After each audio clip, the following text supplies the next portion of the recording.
ये धरती माता हम सबको एक अच्छा वातावरण देती है, आगे बढ़ने के लिए अवसर देती है,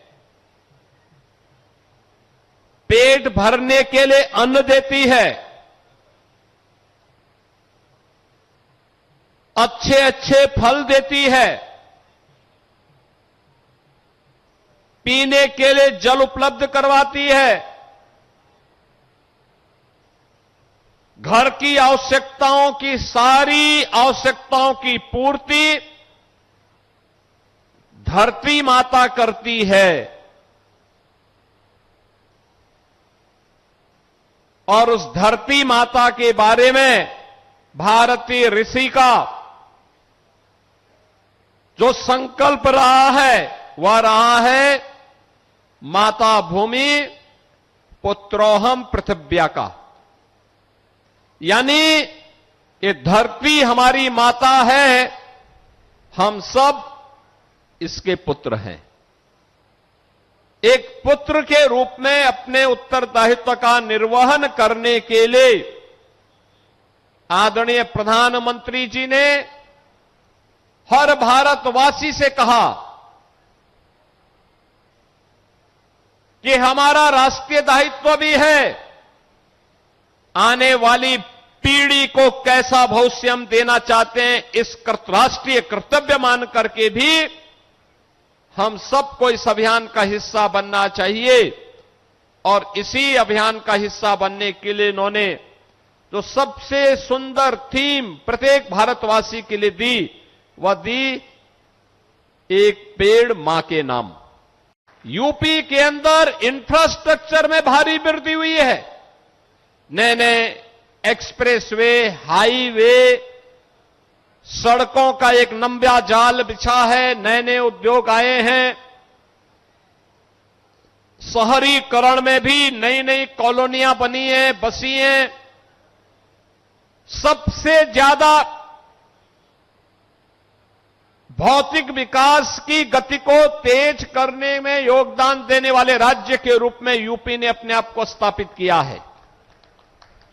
लेकिन सबसे ज्यादा भौतिक विकास के साथ साथ पर्यावरण की दृष्टि से बड़े राज्यों में यूपी ने अपने वनाच्छादन को भी विस्तार देने में सफलता प्राप्त की है। और मुझे बताते हुए प्रसन्नता है, मेरे सामने आया है, उत्तर प्रदेश में हम लोगों ने एक वर्ष में जो वृक्षारोपण के कार्यक्रम को आगे बढ़ाया, अगर गत वर्ष का हम देखेंगे तो गत वर्ष 4,30,873 टन कार्बन डाइऑक्साइड का अवशोषण उन वृक्षों के माध्यम से अनुमानित किया गया है। यानी जो एक तमाम विषैली गैसें स्वास्थ्य के लिए प्रतिकूल होती हैं, जीव सृष्टि के लिए प्रतिकूल होती हैं, इस धरती माता में जब एक पेड़ उगता है तो वह सैकड़ों टन कार्बन डाइऑक्साइड का अवशोषण करता है। 9 वर्षों में हम लोगों ने 242 करोड़ वृक्षारोपण के लक्ष्य को प्राप्त किया। याद करिए, उत्तर प्रदेश में हमने सबसे ज्यादा, देश के अंदर किसी राज्य ने इतने ज्यादा इंफ्रास्ट्रक्चर के कार्य हुए हो, हाईवे, रेलवे, शहरीकरण, एक्सप्रेसवे, एयरपोर्ट सर्वाधिक यूपी में बने।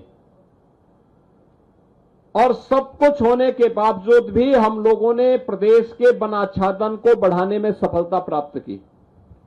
कारण है क्योंकि उत्तर प्रदेश ने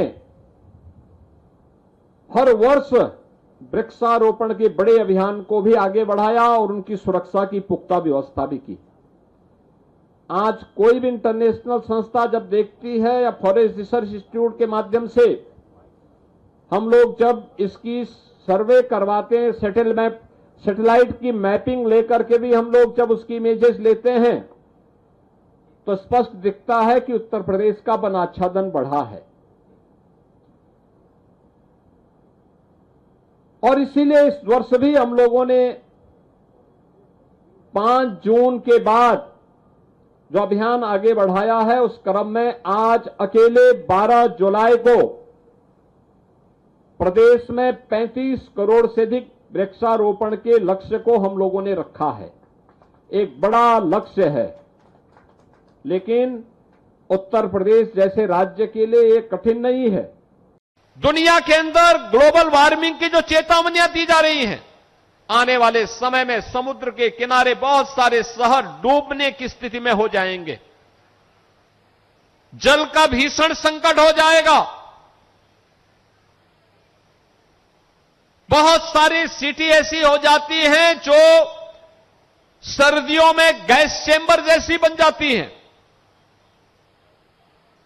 अलर्ट जारी करना पड़ता है कि बुजुर्ग लोग, बीमार लोग और बच्चों को बाहर नहीं निकलना चाहिए, मास्क लगा करके निकलना चाहिए। ये भयावह स्थिति क्यों पैदा हुई? क्योंकि प्रकृति के साथ खिलवाड़ किया गया, अंधाधुंध पेड़ काटे गए,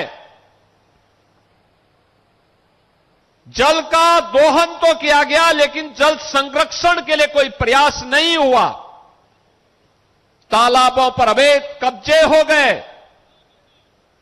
अपने स्वार्थ के लिए लोगों ने प्रकृति के साथ जो खिलवाड़ किया है, आज उसकी कीमत विश्व मानवता चुकानी पड़ रही है। देश के अंदर 10 करोड़ परिवारों को मुफ्त में रसोई गैस के, एलपीजी के कनेक्शन बांटे गए।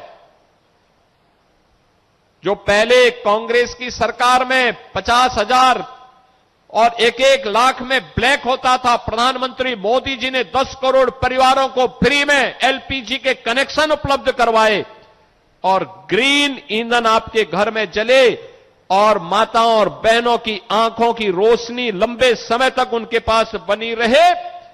इसके लिए धुएं से उन्हें मुक्त करने का और उनको किसी प्रकार की श्वास जनित बीमारी न हो, इसको बचाने का कार्यक्रम किया।